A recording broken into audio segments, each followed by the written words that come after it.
마라나타 내가 매일 기쁘게 순례길 걸어가고 계시지요. 지금 교회가 정말 놀라운 은혜 가운데 잘 달려가고 있습니다. 우리 지난 금요일 날 잠깐 얘기했지만 우리 면류관부 개강 예배, 또 토요일 날 교사 워크숍과 하늘소리 찬양단 작은 연주회를 통해서 하나님이 일하고 계심을 느꼈는데요. 와, 우리 다음 세대 이웃 초청 잔치 발대식 참여했잖아요. 우리 강사님을 통해서 놀라운 은혜를 경험할 수 있었습니다. 하시겠다고 했습니다. 참고해 주시기 바랍니다. 오늘은 지난 주일날 제가 1부 때 설교한 내용 중심으로 같이 한번 나눠보려고 그래요. 그래서 오늘 제목은 마음을 정해야 할 때는 바로 지금이다. 제목이 마음이 정해야 할 때잖아요. 오늘 마음을 정해야 할 때는 언젠가 바로 지금이다. 제목으로 해보려고 그래요. 다음 세대 이 초청잔치 발대식 너무 큰 은혜였어요. 그러니까 목사님도 아마 다른 데서는 구체적으로 하지 않던 이야기를 하게 된 것 같고, 그것이 우리 성도들에게는 굉장히 큰 은혜가 되었다.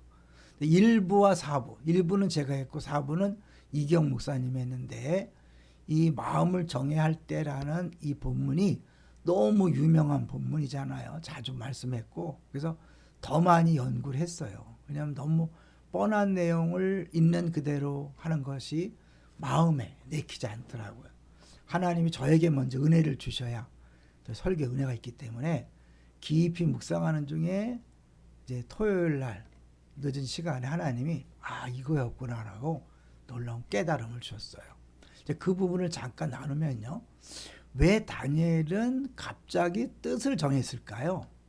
사실 다니엘이 모든 걸 거부한 건 아니거든요. 거기 교육 다 받았고 하라는 대로 다 했는데 갑자기 뜻을 정했다. 여기 이제 비밀이 있었어요. 그 뜻을 정하다 할 때, 정한다는 히브리 언어를 보면 이제 이거 아니 정하다 이걸 해야겠네. 정하다 여기 있네요. 정하다가 요 단어거든요. 정하다가. 근데 요 단어를 이 다니엘서에는 어디 썼냐면 여기 이제 그 성구 검색을 해보면 이 똑같은 단어를 어디 썼는가를 볼 수 있어요.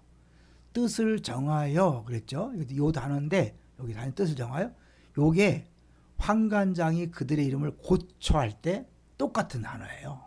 그 다음에 벨드사살이라 하고 고쳤다는 거죠. 하나는 사드락이 고쳤다. 미사엘은 메삭이라 고쳤다. 할 때 쓴 단어를 다니엘이 뜻을 정하여 할 때 같은 단어를 썼다는 건 뭐예요? 이 환관장이 이름을 바꾸는 것에 관계되어 있다는 거죠. 그러니까 그들이 이름을 바꾸는 걸 보면서 다니엘은 더 이상은 우리가 가만히 있을 수 없다. 그래갖고 그때 이제 그거에 반응을 한 거죠. 그 이름을 고쳤다는 게 뭘까요? 그들에게 정체성을 바꿔놓는 거죠. 물론 이거는 이 정복 국가에서는 당연한 건데 다른 것들은 다 인정하지만 그 부분에서 더 이상 이제 가만히 있을 수 없다. 이유는 뭐냐면 더럽히지 않게 하려고 했다는 거예요. 그래서 우리가 단순히 더럽힌다 그래서 이거를 음식 문제로만 보면 간단하지만 음식뿐만 아니라 포도주까지 얘기했거든요. 그런데 그 레위기에 정한 음식, 부정한 음식, 뭐 우상숭배 이런 거 할 때 포도주까지는 이야기하지 않는데 왜 포도주도 자기가 거부했을까? 그건 이 음식을 준다는 차원이 사실은 단순히 우상 음식이 아니라 그 왕과 연결되는 거예요. 이름만 바꾼 게 아니라 음식을 제공함으로 완벽한 왕의 신하로 만들겠다는, 이게 언약적 관계가 있다 그러잖아요. 그래서 우리가 성찬식 때 받아 먹으라, 예수님이 허락하신 떡과 포도주를 먹는 건 살과 피를 먹는 것이고 그건 예수님과 하나 된다는 의미가 있거든요. 왕이 주는 음식을 먹는다는 건 왕에게 완전히 예속되는, 왕과 하나 되는 것을 의미하니까 다니엘과 친구들은 이건 아니다. 왜? 우리 진짜 왕은 따로 있다는 거잖아요. 그렇기 때문에 그거를 거부한 거죠. 그래서 이 다니엘과 세 친구가 다른 건 다 수용했지만 갑자기 음식을 거부한 것은 다름 아니라 이름을 고치는 것을 통하여 그들이 의도했던 것을 이제 정면으로 거부하는 거죠. 그렇다고 무조건 다 포기한 게 아니잖아요. 이름 바꾸는 것에 대하여 거부하고 죽은 건 아니잖아요. 그죠? 죽으면 죽으란 게 아니라고요. 이름 바꾸고 어쩔 수 없었어요. 그러니까 그걸 강제적으로 바꾼 거는 어쩔 수 없었지만 안에서 자기들이 할 수 있는 것, 거부가 가능한 부분들을 기꺼이 환관장에 얘기했고 환관장은 거부했어요. 인정하지 않았어요. 근데 하나님이 환관장에게 은혜를 베풀었다.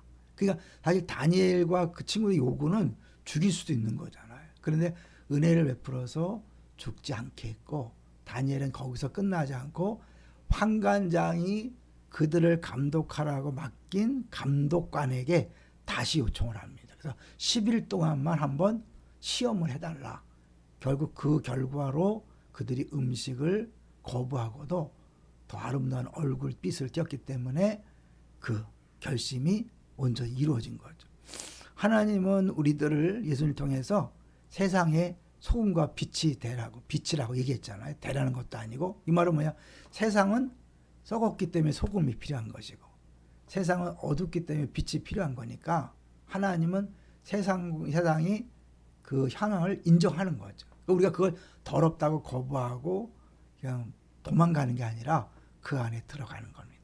들어가서 소금 역할을 하고 빛의 역할을 한다. 중요한 거죠. 우리들이 해야 될 것과 하지 않아야 될 부분들이 분명히 있음을 보여주고 있는 거죠. 진정한 다니엘은 누굴까요? 예수 그리스도죠. 진정한 다니엘. 다니엘처럼 살자가 아니라 다니엘을 통해서 예수님을 바라보는데 예수님과 이 뜻과 한번 연결해 보시면 예수님은 할 수만 있거든 이 잔을 내게서 옮기시옵소서. 그런데 그러죠.